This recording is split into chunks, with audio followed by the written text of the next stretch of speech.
കേരള പോലീസിന്റെ നടപടി എന്തുകൊണ്ടാണ് സ്വീകരിച്ചത് എന്നുള്ളത് എനിക്കറിയുന്ന കാര്യമല്ല. എനിക്കതുമായി ബന്ധപ്പെട്ട് ഇപ്പോൾ പറയാൻ കഴിയില്ല. തെരഞ്ഞെടുപ്പിന്റെ പെരുമാറ്റച്ചട്ടം വന്നതോടുകൂടി പോലീസ് വകുപ്പ് എന്നത് കൈകാര്യം ചെയ്യുന്ന ആൾ ഞാനാണെന്ന് വേണമെങ്കിൽ പറയാമെന്നല്ലാതെ അതുമായി ബന്ധപ്പെട്ട് നേരിട്ട് ബന്ധം എനിക്കില്ല. അങ്ങനെ സാധിക്കുന്ന കാര്യമല്ല. അപ്പം അതിൻ്റെ കാര്യങ്ങൾ ഏതെങ്കിലും പോലീസ് മേധാവിയെ കണ്ടാൽ നിങ്ങൾ അന്വേഷിച്ചു നോക്കുക. അതാ നല്ലത്.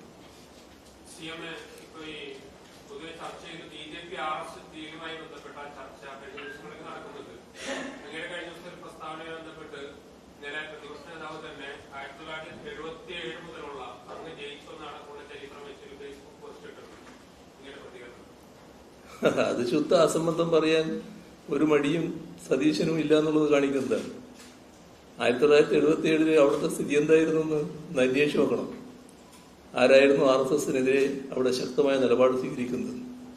ആ കാലത്താണല്ലോ ഇവരുടെ പ്രസിഡന്റ് പിന്നീട് പറഞ്ഞത്, വെളിപ്പെടുത്തിയത്. ഞാനായിരുന്നു RSS ശാഖക്ക് സംരക്ഷണം നൽകിയത്.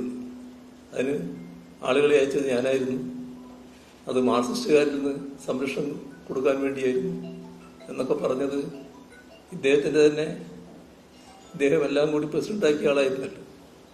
അതായിരുന്നു അന്നത്തെ കണ്ണൂരിന്റെ അവസ്ഥ. അവിടെ എൻ്റെ രാഷ്ട്രീയ പ്രവർത്തനം ആരംഭിക്കുമ്പോൾ തന്നെ എന്നെ RSS എങ്ങനെയാണ് കണ്ടിട്ടതെന്നും എല്ലാവർക്കും അറിയാം. ഞാനത് നേരത്തെ ചില ഘട്ടങ്ങളിൽ പറഞ്ഞതാണ്. ഇപ്പോൾ ഈ തെരഞ്ഞെടുപ്പിന്റെ ഘട്ടത്തിൽ വീണ്ടും അത് പറയേണ്ട കാര്യമില്ല. അവരുടെ ആക്രമണം ഏത് ഘട്ടത്തിലും വരാമെന്നുള്ള നില ഉണ്ടായിരുന്നു എന്നത് അന്ന് കണ്ണൂരിലുള്ള എല്ലാവർക്കും അറിയാം. അതിൽ ആക്രമണത്തിന്റെ ടാർഗറ്റായിട്ട് ഒന്ന് എന്നെ തന്നെയായിരുന്നു വെച്ചിരുന്നത്. അതായിരുന്നു കാലം. ഇപ്പോൾ കുറച്ച് ദശാബ്ദം കഴിഞ്ഞു എന്നുള്ളത് കൊണ്ട് എന്ത് നുണയും അവതരിപ്പിക്കാം. നുണയാണല്ലോ ഇപ്പോൾ പ്രധാനമായിട്ട് പ്രചരിപ്പിച്ചുകൊണ്ടിരിക്കുന്നത്. അതുകൊണ്ട് എന്ത് നുണയും പറയാം എന്ന നില വന്നു ചേരുന്നതാണ്. പക്ഷേ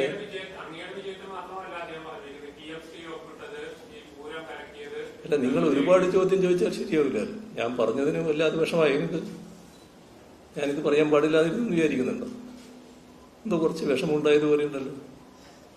ഞാനുള്ള വസ്തുത പറയാം. ആ വസ്തുതയാണ് അവതരിപ്പിക്കുന്നത്. ഇവിടെ ആരാ RSSുമായിട്ട് ബന്ധപ്പെട്ടതെന്ന് നിങ്ങൾക്കറിയില്ലേ? ഞാൻ വീണ്ടും അത് പറയാൻ നോക്കണം. എന്താ നിങ്ങളെപ്പോലുള്ളവർ ഈ കാര്യങ്ങൾ മനസ്സിലാക്കുന്നില്ലേ? പഠിക്കാൻ തയ്യാറാകുന്നില്ലേ? അല്ല വേറെ എന്തെങ്കിലും വേണ്ടി പറയുകയാണ്? ഈ കാലം തന്നെ എടുത്തു നോക്ക്. ആരാണ് RSSുമായി ബന്ധപ്പെട്ടത്?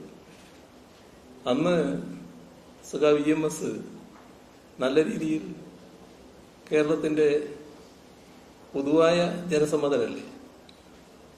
പക്ഷേ EMSനെ പട്ടാമ്പിയിൽ തോൽപ്പിക്കാൻ ആരുമായിട്ടായിരുന്നു ബന്ധപ്പെട്ടത്? അതിനുവേണ്ടിയല്ലേ അവിടുത്തെ